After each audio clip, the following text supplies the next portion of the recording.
नमस्कार, रोजच्या प्रमाणे स्वागत.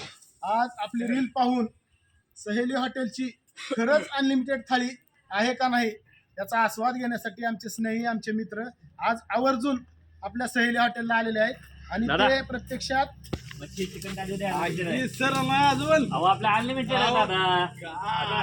आणलो घ्या की सर अजून घ्या. काय केलंच नाही तुम्ही दादा अजून चक्कर बघितलं का नाही प्रत्यक्षात हे बघा सूप तुम्ही जेवण प्रत्यक्षात करणार काय बास म्हणे सर नाही पहिलं आणि नको म्हणेपर्यंत मासा आहे आणि चिकन आहे. यालाच आपण अनलिमिटेड हे थाळीला नाव दिलेलं आहे. त्याचा भरभरून सर्व आस्वाद घेत आहेत. आम्ही पण आपली सेवा करत आहेत. त्याबद्दल सर्वांचा आम्ही आभार मानतो आणि असंच या आम्ही आपली सेवा करू. हॉटेल सहेली आपल्या हक्काने यायचं, पोटभर खायचं, सर्वात स्वस्त सर्वात मस्त हॉटेल सहेली. धन्यवाद. आमचा पत्ता बार्शी मालवंडी रोडवर SR पेट्रोल पंपाच्या समोर आणि गोरवाड्यापासून फक्त 500 मीटर अंतर पुढे. धन्यवाद.